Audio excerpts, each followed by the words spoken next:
At the podium, back here live inside Scotiabank Arena, NBA TV's media availability show. Steve Smith, Dennis Scott, Jared Greenberg, and we've got some news here from the first moments of Coach Kerr addressing the media, announcing that Kevin Durant is cleared to practice with the team today and will also do additional work with some of the younger players. Now, let's explain what that really means. Meaning that he'll go through the walkthrough, what the schemes are, because we know the starting lineup, to his point, they're playing heavy minutes, so it's not going to be a lot of activity. Right. And after the first practice, those guys will probably go back to the hotel, and then the guys who are not playing a lot of minutes, that's where the 2-on-2, the 3-on-3, and that's when they're really going to test their legs, Smitty, and see if he can play for Game 5. Yeah, for sure. It'll be mostly a lot of one-on-one. He'll be going up against probably Damon Jones, those guys, and McKinney a little bit, who's not playing. But with the team, it'll still be a walkthrough. He played big minutes the other night, McKinney. He did, but I still think he's young enough. He'll still get out there. You want a guy, and I think for him it still will come down. We know how much Kevin Durant wants to play.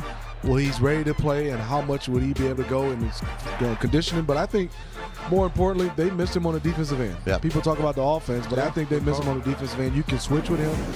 He's a challenge at the rim.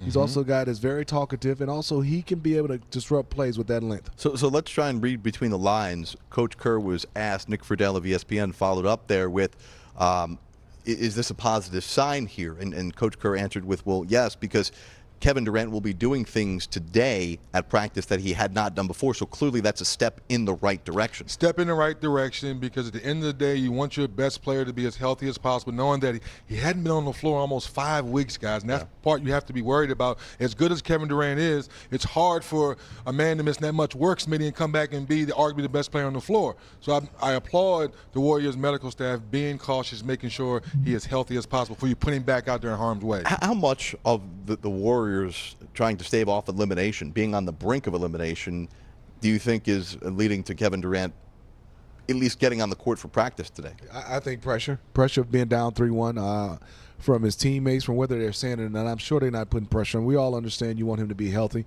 but you can just feel it's an elimination game for them, organization-wise, everybody around this organization, the Golden State Warriors fans. The pressure is they know you have an answer in Kevin Durant. Doesn't mean you're winning the basketball game, but you have an answer for another guy, and I think they just need another body. You have Iguodala who's playing, he's still banged up. Livingston's banged up. Obviously, Steph is still banged up. So all these guys are banged up with the injuries. Cousins is definitely not 100%, so they definitely need another body. We're a couple of moments away from Steph Curry, by the way. Just want to let you know who will be live at the podium. And with that being said, Smitty, let's just remind people that the Raptors are banged up a little bit too, and they're just going about their business. I think that's what we're kind of losing focus a little bit, is that at this point, you know this, Smith, at this point in the year, everyone's banged up a little bit. Yes, some injuries are a little more significant than others, but at the end of the day, the Raptors are handling their business. All right, a month ago yesterday is when Kevin Durant injured the calf against the Houston Rockets. Obviously, they're more talented and better with him on the court, no question. Anybody who argues that is a fool. Right. But because he hasn't played in a month, and because of the pressure of the moment tomorrow night, how difficult will it be, or how much of a challenge, I should say, will it be, 3D, to insert him if Durant is able to get on the court and is cleared into this lineup? Once again, I don't know how you simulate 2-on-2 and 3-on-3 as a real game. So it will be exciting. A lot of the adrenaline will be flowing. But once again, just like we waited to see how Klay Thompson would move, we're going to have a microscope on Kevin Durant because you've missed so many weeks. We know how good you are. We know you can get a shot whenever you want to. Smitty hit right on the head. Since you've gotten to the Warriors, you've shown us you can play defense. A career high in 7 blocks his first year there. So defensively, to your point, Smitty, I think will help out a lot.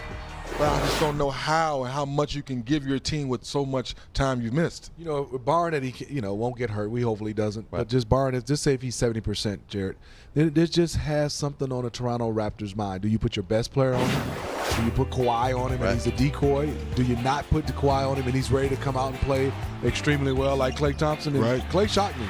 You know, not saying that I didn't think he would play well, but him being out, I was like, let me see how rusty he would be. But Klay came out looking like the old Klay. So I think it just disturbs the flow of the defense of the Raptors, even if he's out there as a decoy. But as Steve Kerr talked about during his media session, clearly we have different game plans if Kevin Durant does or does not play. How much do you just fall back into giving Kevin Durant the ball and letting him be arguably the best player in the world, even though he's missed a month of action? No, I think Steve is too smart for that. Unless today and tomorrow he comes back, Smitty bouncing around, all the pregame stuff where he's spinning around, all that stuff he does. Unless he does that very, very well, I don't see Steve Kerr trying to ISO him and putting that pressure on him. I think to your point, 3D, I think Steve Kerr knows where he's at. whether that's positive or negative, and he knows how he would have to play him because you've got a chance. You can't tell me they haven't watched him and seen where he's at. They know where he's at right now and how they would use him and how many minutes they would need to use him and how much they can use him if he's ready to go. All right, before we go out to the podium to hear from Steph Curry, who is will be there in a couple of moments, let's go to one of the podiums on the court where Draymond